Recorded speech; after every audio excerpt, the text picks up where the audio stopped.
Well, I think I left off the demonstration of crosstabC for controlled comparisons with this controlled cross-tabulation of opinions about the importance of electing women to office by partisanship controlling for gender.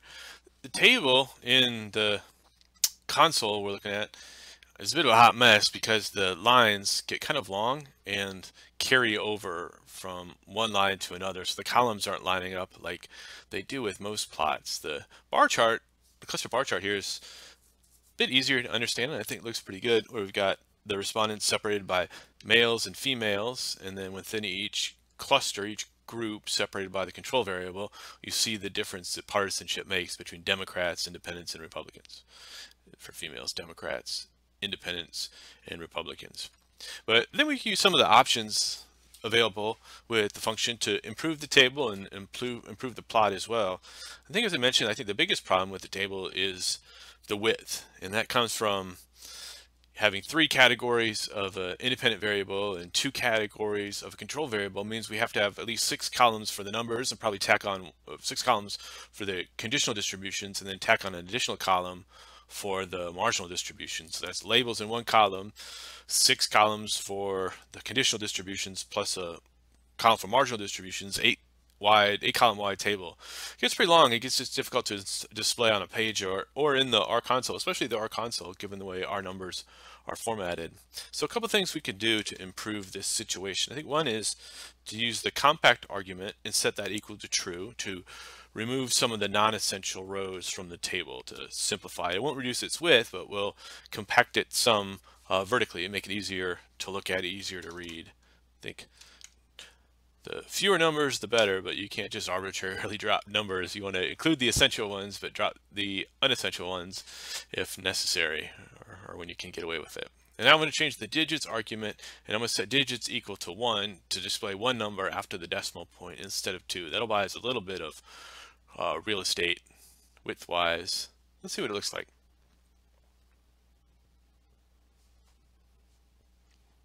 So it fits on the screen a lot better now, and we can kind of see the whole table. We're still kind of carrying over from one line to the next and keeping us from reading the table in the R console. Now, a nice thing you can do when you get this, this happens a lot with these controlled comparisons, especially with controlled cross tabulations. The tables get fairly wide, and one thing you can do to address that problem is, instead of just viewing it in the R console or trying to copy it out of the R console, you can set the print C argument equal to true.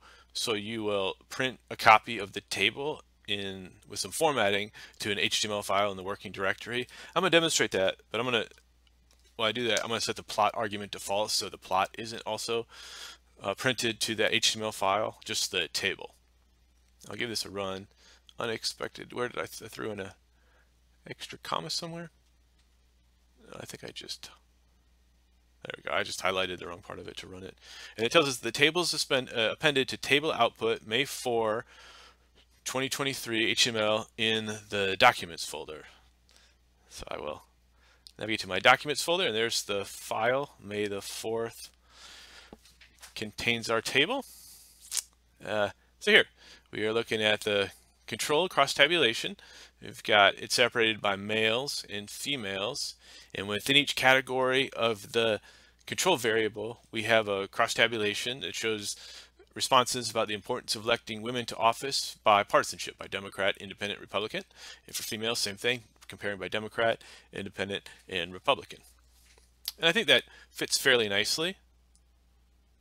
We could probably improve this, and this will help for the table, for the plot as well. We can improve the situation a little further by using the dvlabs, ivlabs, and zlabs arguments. What these do, and they're described in the help file. We've got the ivlabs, zlabs, and dvlabs here. We can supply a vector of values that would overwrite the displayed values or labels for the values of the dependent variable, independent variable, and z variable. I'm going to pause the video and type these in, and then I'll show you what we've done and how it affects the table and the plot. Now I set each of the arguments, dvlabs, ivlabs, and zlabs, equal to a vector, And a vector is created using the concatenate function. That's just the lowercase c, and then parentheses after the c, contained in the parentheses, are the values that you want in the vector. And here I want, for the dvlabs, a vector of 5 items that correspond to the values of the dependent variable. So rather than say that it's 1 extremely important, I'm just going to say extremely. I think we can get away with dropping the word important. We don't think necessarily we need to repeat it 5 times in all the labels, so long as, you know, like the main title of the chart makes it clear that the opinions are registering the importance of electing women to office. I think if we make it clear that the whole thing is about importance of electing women, that the labels can get away with just what's changing: extremely, very, the moderately, a little, or not at all.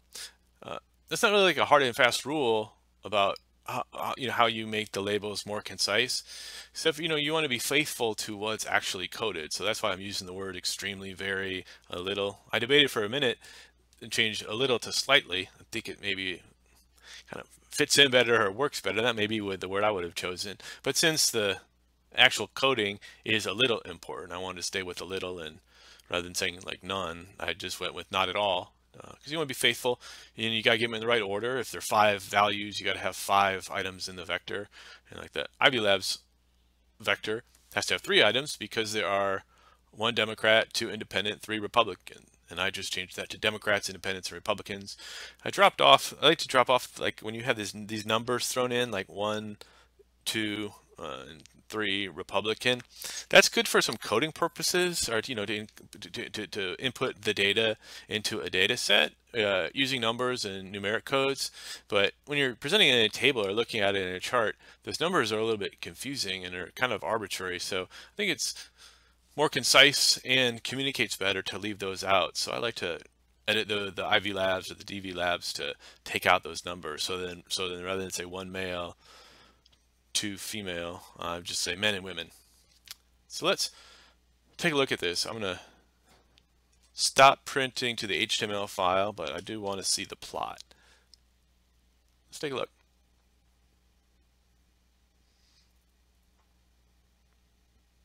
Well, the table is looking better, but it's still a little long and bleeding over to the next line. I think the bar chart's looking better, where in the legend it has the nice description of what the shades of gray mean, and then men and women, the 2 clusters, are clearly labeled. And this ylab maybe is more confusing than it was before because it doesn't say extremely important, but we could change the ylab of the plot to clarify that. Next thing I want to show you is, by default, and this is what the node is telling us, since we didn't identify which value to plot, the function is plotting the first response extremely. If you want to plot another response, we could use the plot response argument. This is how this works. So by default, it's plotting the first value, the percentages who say electing women in office is extremely important. That may be the response that we are interested in showing, but it's possible we want to show a different response. Like, for example, if we were doing analysis of why people don't emphasize electing women to office or have traditionalist attitudes, we may be interested in showing the percentages who say it is not at all important to elect women to office. So let's see what happens when we do this. We get the same table, but the cluster bar chart is showing the last row, percentages who say it is not at all important. And so we can see that the percentages who say it is not at all important to elect women to office increase as we go from Democrat to Independent to Republican among men, and increase as we go from Democrat to Independent to Republican among women. So it's just a different way of looking at the same data to emphasize a different aspect of it. Now, by default, the function will create a bar chart, and if you have a z variable, a clustered bar chart, but that's the default. It's not all it can do. If you want a different type of plot, you can use the plot argument. I don't want to add it again because I've used it once already to say plot equals true. Rather than a bar chart, you could ask for a line chart.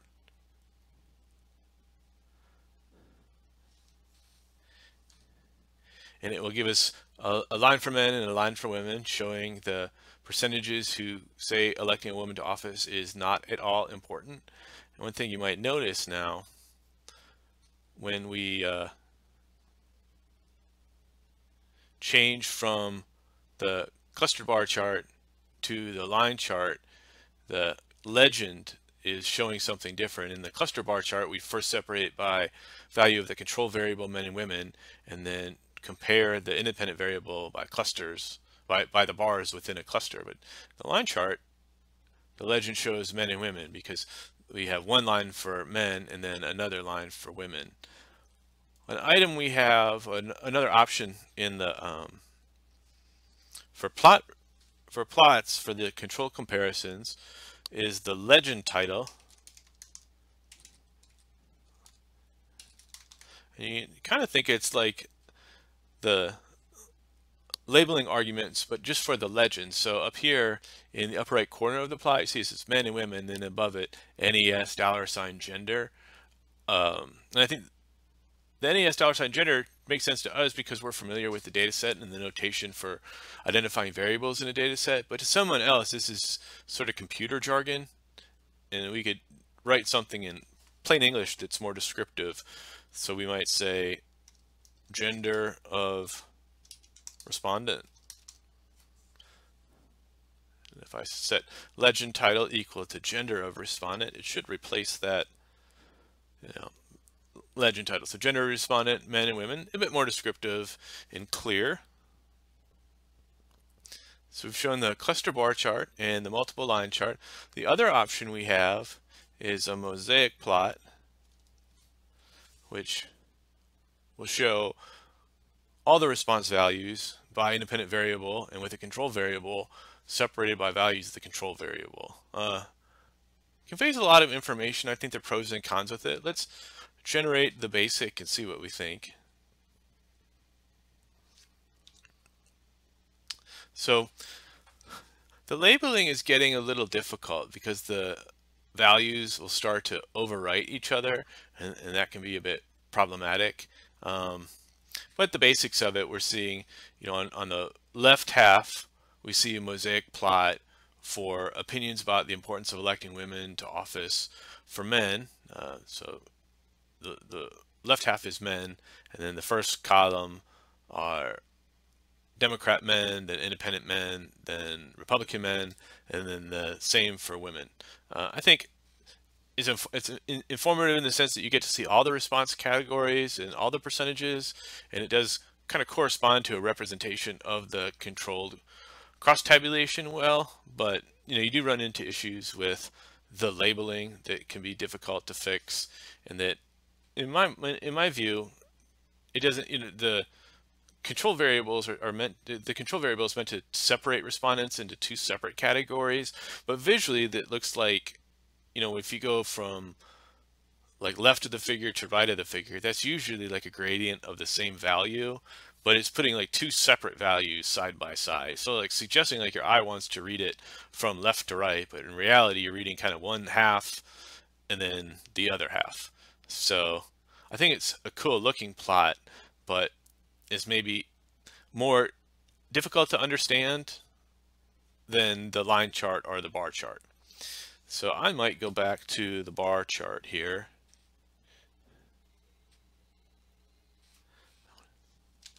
I want to use the,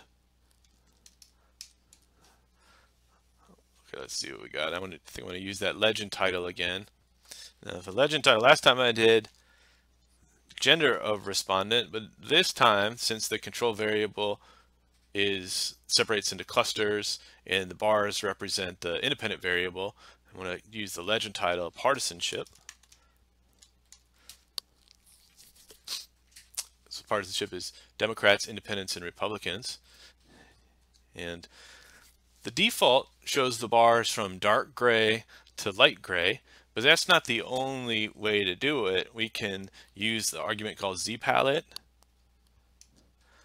to specify a different palette of colors other than the gray palette when we have a plot with a plot showing a control comparison so with a plot with a z-value.